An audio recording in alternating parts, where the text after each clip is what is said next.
বন্ধুরা, তোমাদের আমার এই ক্লাসে জানাই ওয়েলকাম। আজকে তোমাদের জন্য একটি রিজনিং ক্লাসের ভিডিও নিয়ে এসেছি। এটি প্রথম ক্লাস। আজকের বিষয় ক্যালেন্ডার। এতে থিওরি রয়েছে আর কিছু কোশ্চেন রয়েছে। চলো আমরা ভিডিওটি দেখতে শুরু করি।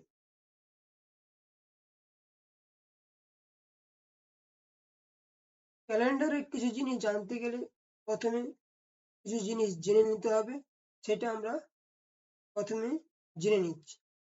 আমরা জানি যে এক সপ্তাহ সমান 7 দিন, 1 ইয়ার সমান 365 দিন। লিপ ইয়ার যখন হবে অর্থাৎ অধিবর্ষ, এটা 366 দিনে হবে।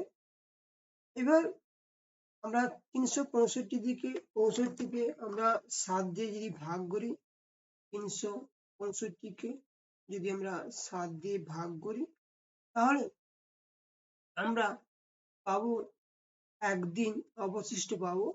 এই একদিনকে আমরা বলবো অড ডে। এই একদিনকে বলবো আমরা অড ডে।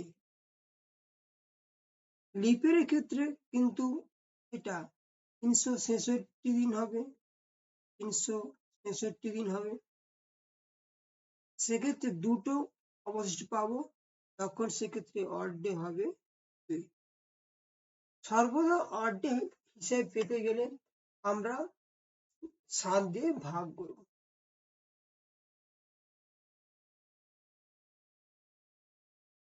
কোশ্চেন দিয়েছে লিপ ইয়ারে অড ডে সংখ্যা কটি? What is the number of odd day in leap year? Leap ইয়ারের ক্ষেত্রে অড ডে সর্বদা হবে 2টি, সর্বদা হবে 2টি। সাধারণ ইয়ারে মানে লিপ ইয়ার বলতে গিয়ে 2024। সাধারণ ইয়ারে অড ডে সংখ্যা কটি হবে? সাধারণ ইয়ারে সবসময় অড ডে সংখ্যা 1 হবে, অর্থাৎ 2020। 100 বছরে কয়টি অড ডে হবে? 100 বছরে অড ডে হবে 5টি। 100 বছরে অড ডে হবে 5টি। এটা কিভাবে হবে আমি পরে দেখাচ্ছি। 200 বছরে অড ডে কিভাবে কটি হবে? 200 বছরে অড ডে হবে 3টি। এটা আমি পরে দেখাচ্ছি। আর 300 বছরে অড ডে কটি হবে? 1। তো আমরা নেক্সট দেখব যে 100 বছরের অড ডে কি করে 5টা হলো। দেখো 100 বছর সমান এই যে 100টা বছর মানে 2000 থেকে 2000 বা 2099, ঠিক আছে? তো এই যে 100টা বছর, তো এই 100টা বছরে কি হচ্ছে না, সাধারণ ইয়ার অর্থাৎ নর্মাল ইয়ার হবে 76টা, এটা হচ্ছে নর্মাল ইয়ার। আর লিপ ইয়ার হবে 24টা। তো নর্মাল ইয়ারে 76টা এবং লিপ ইয়ার 24টা। তো নর্মাল ইয়ারে অড ডে কটা? নর্মাল ইয়ারে অড ডে আমরা পাবো 1টা। আর লিপ ইয়ারের অড ডে কটা পাবো? লিপ ইয়ারের অড ডে পাবো 2টো। তাহলে এইভাবে যদি দেখি, তাহলে এই ক্ষেত্রে আমাদের অড ডে পাচ্ছি 76টা, আর এই ক্ষেত্রে অড ডে পাবো 2টো করে, 48। টোটাল যে আমরা অড ডে পাবো, টোটাল অড ডে পাবো 124টা। এবার যেহেতু আমাদের 7-এর বেশি হচ্ছে, তাই একে আমরা ভাগ করব। তো 124টাকে আমরা 7 দিয়ে ভাগ করব। তো 5 হচ্ছে ভাগশেষ পাবো। তো এই 5 হচ্ছে, যেহেতু ভাগশেষ পেলাম, 7-এর কম পেলাম, সেটাই হচ্ছে অড ডে। 100 বছরে তাই অড ডে 5টি। 200 বছরে কটা হবে? স্বাভাবিক 100 বছরে যদি 5টা হয়, তো 200 বছরে কটা হবে? 10টা। 7-এর বেশি, তাই একে 7 দিয়ে ভাগ করব। তাই 3 ভাগশেষ, তাই 3 হচ্ছে অড ডে। 300 বছরে কটি অড ডে? 300 বছরে কত হবে? 15। 7-এর বেশি, তাই ভাগ করবো, তাই একটি অড ডে।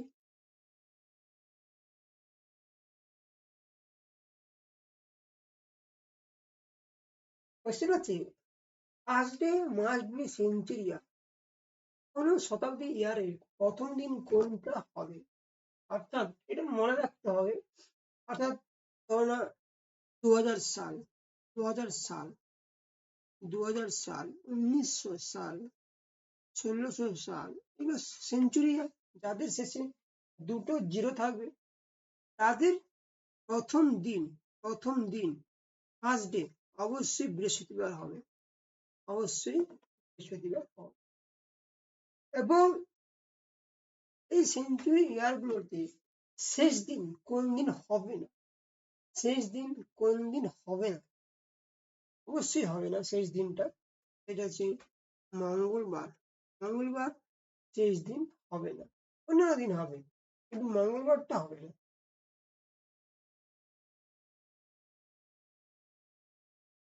টাইপ সি, নন লিপ ইয়ারের জানুয়ারি মাসে কোন মাসের সাথে অভিন্ন হবে এবং ফেব্রুয়ারি মাসে কোন মাসের সাথে অভিন্ন হবে অধিবর্ষ। এটা জানতে গেলে আমাদেরকে একটা জিনিস জানতে হবে, সেটা হচ্ছে কি, সেটা যে জানুয়ারি, ফেব্রুয়ারি, মার্চ, এপ্রিল, মে, জুন।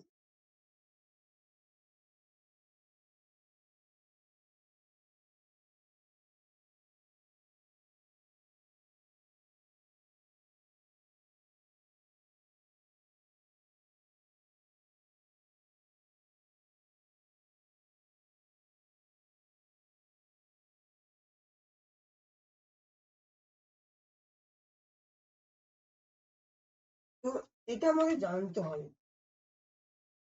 তো জানুয়ারি মাসের কোড 1, ফেব্রুয়ারি মাসের কোড 4, মার্চের কোড 4, এপ্রিল হচ্ছে 0, মে 2, June 5, July 0, August 3, September 6, October 1, November 4, December 6।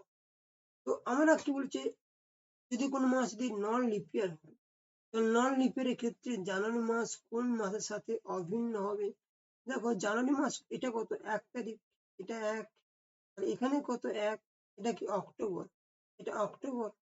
তো তাহলে জানুয়ারির 1 তারিখ এবং যে অক্টোবরের 1 তারিখ হচ্ছে মিলে গেছে, তাই এক্ষেত্রে অভিন্ন হবে, তাই অক্টোবর আনছে যদি নন লিপ ইয়ার হয়। কিন্তু লিপ ইয়ারের ক্ষেত্রে কোন মাসটির সাথে অভিন্ন হবে? দেখো লিপ ইয়ার যখন হবে তখন এই জানুয়ারিটা হয়ে যাবে 0 হয়ে যাবে, ফেব্রুয়ারিটা হয়ে যাবে 3 হয়ে যাবে, ঠিক আছে? তো এই এই পার্টটা জানুয়ারিটা 1 হয়ে যাবে, ফেব্রুয়ারিটা 3 হয়ে যাবে, আরগুলো ঠিক থাকবে। মার্চ 4, এপ্রিল 0, মে 2, June 5, July 0, August 3, September 6, October, November এবং ডিসেম্বর। এবার আমাদের কি বলেছে, এটা এটা লিপ ইয়ারের ক্ষেত্রে অধিবর্ষ। এবার ফেব্রুয়ারি মাসটা তাহলে কোন মাসের সাথে অভিন্ন হবে? তাহলে ফেব্রুয়ারি এক্ষেত্রে কোনটা? এক্ষেত্রে 3 আছে ফেব্রুয়ারি। এবার ফেব্রুয়ারি যদি এক্ষেত্রে 3 হয় তাহলে এই অগাস্ট মাসটাও 3 আছে, অগাস্ট মাস 3, তাই আনসার হচ্ছে অগাস্ট মাস।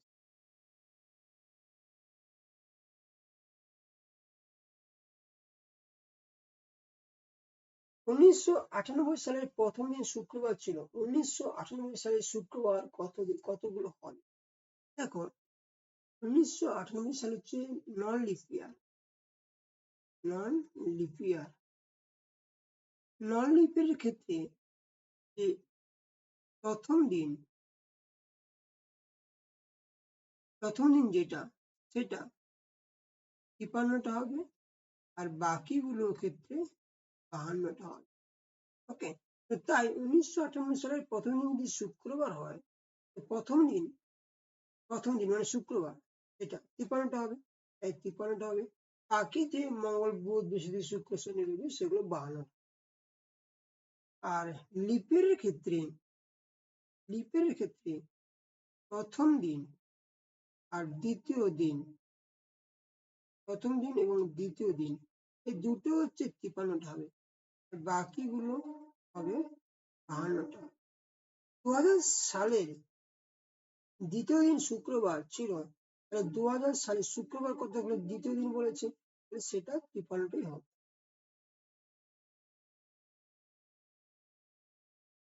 কোয়েশ্চেন নাম্বার 12, 2000 সালের প্রথম দিন সোমবার, শেষ দিন কোন দিন পড়বে? আর কোয়েশ্চেন নাম্বার 13, 1998 সালের প্রথম দিন সোমবার, শেষ দিন কোন দিন পড়বে? দেখো, নন লিপ ইয়ারের ক্ষেত্রে প্রথম দিন এবং শেষ দিন অভিন্ন। প্রথম দিন এবং শেষ দিন কিন্তু সেম হবে। প্রথম দিন এবং শেষ দিন সেম হবে। আর লিপ ইয়ারের ক্ষেত্রে যে শেষ দিন হবে প্রথম দিনের পরবর্তী দিন। প্রথম দিন প্লাস 1 দিন পরবর্তী দিন। তো আমরা দেখতে পাচ্ছি 1998 সাল নন লিপ ইয়ার, প্রথম দিন সোমবার ছিল, তাহলে শেষ দিন কিভাবে পড়বে? প্রথম দিন এবং শেষ দিন সেম অভিন্ন হবে, তাহলে অবশ্যই সোমবার পড়বে।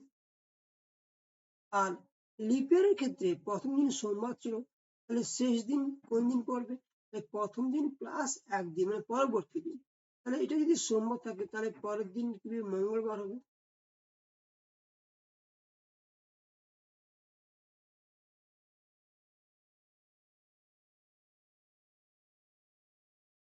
কোন বছর অধিবর্ষ মানে লিপ ইয়ার হবে, কোনটি লিপ ইয়ার নয়? দেখো, লিপ ইয়ার হতে গেলে তাকে 400 দিয়ে ভাগ দিতে হবে। 400 দিয়ে ভাগ দিতে হবে, ঠিক আছে? বা 4 দিয়ে ভাগ দিতে হবে। 4 দিয়ে ভাগ দিতে হবে, তবেই সেটি হচ্ছে লিপ ইয়ার। তো আমাদের যে এক্ষেত্রে আমাদের দেখতে পাবো যে 2021 সালটা লিপ ইয়ার নয়, 4 দিয়ে ভাগ যাচ্ছে না বা 400 দিয়ে ভাগ যাচ্ছে, তো তাহলে এটা হবে না। কিন্তু যে 2024টা, এটা 4 দিয়ে ভাগ যাচ্ছে, 1804 দিয়ে ভাগ যাচ্ছে, 1904 দিয়ে ভাগ যাচ্ছে, তাহলে সবগুলোই কি হবে? না, সবগুলো হবে না। উত্তর হবে 2400। 1800 এবং 1900 না, হবে না। না, 1800 1900 4 দিয়ে ভাগ যাচ্ছে বটে, কিন্তু যদি কোনো সেঞ্চুরি ইয়ার হয় বা কোনো ইয়ারের শেষে দুটো শূন্য থাকে, সেক্ষেত্রে কিন্তু তাকে 400 দিয়ে ভাগ দিতে, সেক্ষেত্রে তাকে 400 দিয়ে ভাগ দিতে। তো 1800 এবং 1900 এটা কিন্তু 400 দিয়ে ভাগ করা যায় না। 400 দিয়ে ভাগ করা যায় না। 4 দিয়ে যাচ্ছে, কিন্তু 400 দিয়ে ভাগ করা যায়। সেঞ্চুরিয়ার ক্ষেত্রে 400 দিয়ে ভাগ দিতে হবে, তবে সেটা লিপ ইয়ার হবে। তাই এই দুটো হচ্ছে লিপ ইয়ার হবে না, লিপ ইয়ার হবে 2024। নিচের কোনটি লিপ ইয়ার নয়? লিপ ইয়ার নয় বলেছে, লিপ ইয়ার নয় বলেছে। তো আমাদের দেখি যে 1820 4 দিয়ে ভাগ যাবে, 1600 4 দিয়ে ভাগ যাবে, 2024 4 দিয়ে ভাগ যাবে, 1400 4 দিয়ে ভাগ। কিন্তু যেহেতু এটার শেষে দুটো শূন্য আছে বা সেঞ্চুরিয়ার, এক্ষেত্রে কিন্তু 400 দিয়ে ভাগ যেতে হবে। তাই এটা 400 দিয়ে ভাগ যাচ্ছে না, তাই এটা লিপ ইয়ার নয়। তাই এ আনসার।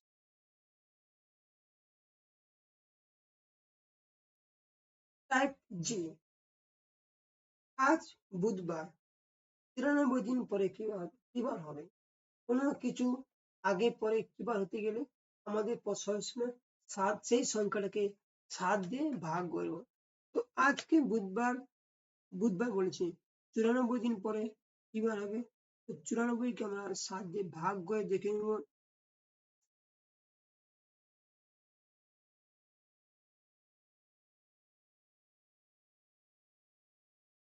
3 ভাগশেষ, 3 হচ্ছে ভাগশেষ। এবার এই যে 3 ভাগশেষটা পেলাম, এই 3 ভাগশেষটা পেলাম, তো বুধবারের সঙ্গে যে বুধবার আছে, এই বুধবার এর সঙ্গে আমরা 3 যোগ করে দেব, তাহলে কিবার হবে শনিবার উত্তর শনিবার। তো আজ কোশ্চেন নাম্বার 17 বৃহস্পতিবার। তাহলে 59 পরে কি বার হবে? তো 59 এর সঙ্গে আমরা 7 দিয়ে ভাগ করব। তো তাহলে এক্ষেত্রেও কিন্তু 3 ভাগশেষ পাবো। তো তাহলে বৃহস্পতিবারের সঙ্গে আমরা 3 যদি যোগ করি শুক্র শনি রবিবার পাবো। আজ বৃহস্পতিবার 59 আগের দিন কি ছিল 59, তাহলে 59 কে আমরা 7 দিয়ে ভাগ করবো 3 এক্ষেত্রে কিন্তু বলেছে আগের দিন, পরের দিন এটা কিন্তু আগের দিন বলেছে। তাহলে এক্ষেত্রে আমরা কি করব মাইনাস করব, বৃহস্পতি -3 করব। ওকে, তো বৃহস্পতিবার -3 করলে আমরা কি বার পাবো সোমবার পাবো।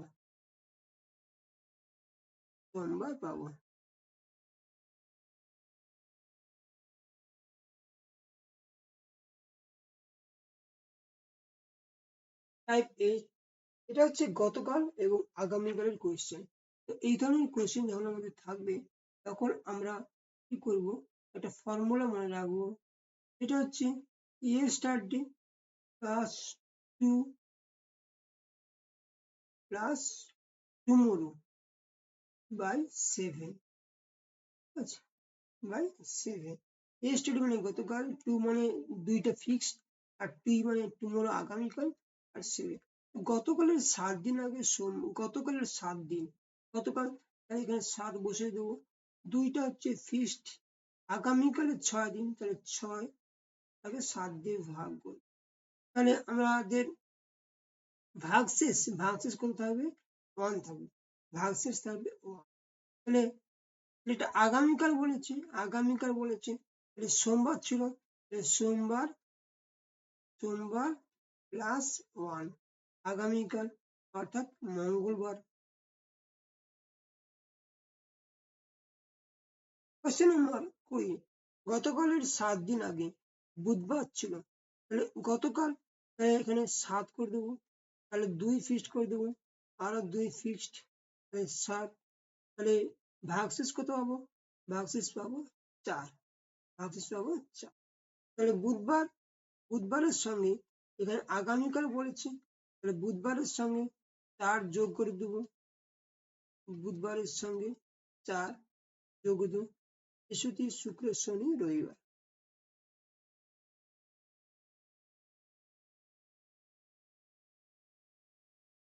আগামীকালের 3 দিন পর যদি রবিবার হয় তাহলে গতকালের 4 দিন আগে কি ছিল, তাহলে ঠিক সেম ভাবে আমরা করবো।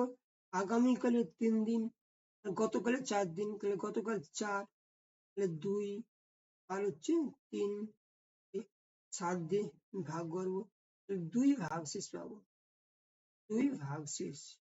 এবার চেয়েছে কি আগে চেয়েছে, কোশ্চেন হচ্ছে আগে চেয়েছে, তাহলে 2 ভাগশেষ পাবো। তো রবিবার থেকে 2 মাইনাস করবো, আগে বলেছে তাহলে কি শুক্রবার। কোশ্চেন নাম্বার 22 আগামীকালের 10 দিন পর, তাহলে গতকালের 2 দিন আগে, গতকাল 2, তাহলে 2 আগামীকাল 10 দিন, তাহলে 7 দিয়ে ভাগ করবো, 10 বাই 14 2, এক্ষেত্রে কিন্তু ভাগশেষ 0 হবে, এক্ষেত্রে ভাগশেষ কিন্তু 0 হবে 0।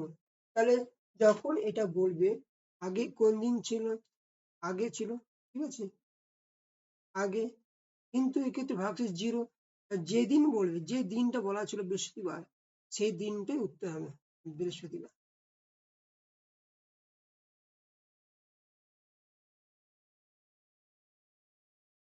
কোশ্চেন নাম্বার 23 মাসের তৃতীয় দিন সোমবার হলে 21 তারিখের পরে 4 দিন পরে কি বার হবে, অর্থাৎ মাসের 3 তারিখ মন্ডে। ওকে, 21 তারিখের পরে 4 দিন 21-4 অর্থাৎ 25 তারিখ কি বার হবে। তো 25 তারিখ কি বার হবে, খুবই ব্যাপার। দেখো 3 তারিখ যদি মন্ডে হয় তাহলে 7 দিন পরেও কিন্তু মন্ডে হবে, অর্থাৎ 10 তারিখে মন্ডে হবে। অর্থাৎ 17 এটাও মন্ডে হবে। ঠিক আছে, তাহলে 7 দিন পরে পরেও মন্ডে হবে। তাহলে 24 তারিখ মন্ডে হচ্ছে, তাহলে কোশ্চেন কি চেয়েছে? কোশ্চেন চেয়েছে 25 চেয়েছে, তাহলে 25 তারিখ কি বার হবে? টুইসডে, অর্থাৎ মঙ্গলবার হবে। টুইসডে হবে, টুইসডে অর্থাৎ মঙ্গলবার। কোশ্চেন নাম্বার 24, মাসের প্রথম দিন শুক্রবার হলে, অর্থাৎ 1 তারিখ হচ্ছে ফ্রাইডে আছে, 1 তারিখ ফ্রাইডে, 26 তারিখের 4 দিন আগে, 26 তারিখের 4 দিন আগে কি বার হবে? 26 তারিখের 4 দিন আগে কি বার হবে? 22 তারিখ। 1 তারিখে ফ্রাইডে, 7 দিন পরে কি হবে? 7 দিন পরে ফ্রাইডে, ফ্রাইডে 15 দিন পরে, 8 সাথে 15 ফ্রাইডে, তাহলে 15 সাথে 22 ফ্রাইডে, 22 চেয়েছে, তাহলে ফ্রাইডে শুক্রবার হবে। তো বন্ধুরা, আমাদের ভিডিওটি এখানেই শেষ হয়ে গেল। তোমাদের যদি ক্লাসটি ভালো লেগে থাকে তোমরা লাইক করো, কমেন্ট করো, শেয়ার করো এবং আমাদের চ্যানেলটিকে সাবস্ক্রাইব করো। তো আমাদের চ্যানেলটিকে ভিডিওটি দেখার জন্য তোমাদের ধন্যবাদ।